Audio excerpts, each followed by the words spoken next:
Hello friends, welcome to my channel. आज मी तुम्हाला दाखवणार आहे ब्रेड चीज पुडलाची रेसिपी। एकदम सोपी अशी ही रेसिपी आहे, त्याचबरोबर अवघ्या 10 मिनिटांमध्ये तयार होणारी ही रेसिपी आहे। तुम्ही सकाळच्या घाई गडबडीमध्ये ही रेसिपी बनवू शकता, त्याचबरोबर मुलांना टिफिनला सुद्धा देऊ शकता। तर सर्वात आधी एका मिक्सिंग बाउलमध्ये मी इथे 1 वाटी बेसनचं पीठ घेतलेलं आहे। आता तुम्ही जेवढे पुडला बनवत आहेत त्यानुसार तुम्हाला इथे बेसन घ्यायचं आहे। 1 छोटा चमचा इथे मी हळद टाकलेली आहे, 1 छोटा चमचा लाल तिखट मसाला आणि एकदम पाव छोटा चमचा इथे मी घरचा साठवणीचा मसाला टाकला। त्याचबरोबर इथे मी चवीनुसार मीठ टाकून घेतले, पाव छोटा चमचा काळी मिरी पावडर टाकली, 1 छोटा चमचा चिली फ्लेक्स टाकलं, 1 छोटा चमचा इथे मी ऑरिगॅनो टाकलेला आहे। ऑरिगॅनो आणि चिली फ्लेक्स जर का तुम्हाला स्किप करायचं असेल तर तुम्ही स्किप करू शकता। आता ह्या मिश्रणामध्ये इथे मी थोडीशी कोथिंबीर चॉप करून टाकलेली आहे आणि त्यानंतर थोडं करून मी याच्यामध्ये पाणी टाकून घेतलं। थोडंसं पाणी टाकलं आणि व्यवस्थितपणे ह्याचं एक बॅटर इथे मी फेटून घेतलं। परत थोडंसं पाणी टाकलं आणि व्यवस्थितपणे ह्याला मिक्स करून घेतलं। आता ह्या जे बेसनाच्या बॅटरमध्ये अजिबात गुठळ्या राहता कामा नये आणि हे जे बॅटर आहे थोडं लिक्विड फॉर्ममध्ये बनवायचं आहे। जसं आपण बटाट्याची भजी फ्राय करताना बॅटर बनवतो तसंच बॅटर बनवायचं आहे। रनी कन्सिस्टन्सीमध्ये हे बॅटर बनवायचं आहे। तर हे 1 वाटी बेसनसाठी इथे मला 1 मीडियम ग्लास एवढं पाणी लागलं होतं। तर आता हे बॅटर जे आहे ते परफेक्ट कन्सिस्टन्सीमध्ये इथे रेडी झालेलं आहे। बॅटर रेडी झाल्यानंतर साईडला मी गॅसवरती पॅन तापत ठेवलेला होता।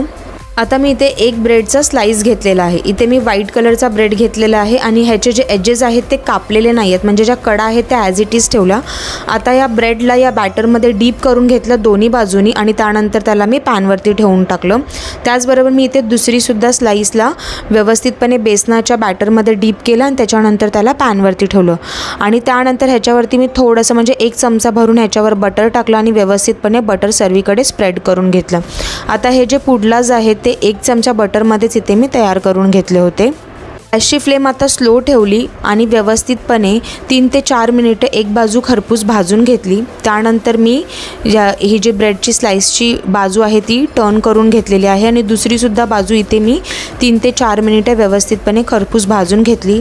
दोन्ही साईडने पुडलाच रेडी झाल्यानंतर जी आता खालची बाजू होती तिला टर्न करून घेतलं, फ्लिप केलं आणि त्याच्यानंतर ह्याच्यावरती मी इथे थोडंसं चीज ग्रेट करून टाकलं। तर एका पुडलाला मी इथे 1 चीज ग्रेट करून टाकलेला आहे। क्यूब्समधलं चीज वापरला तरी चालेल, स्लाइसमधलं चीज वापरलं तरीही चालेल।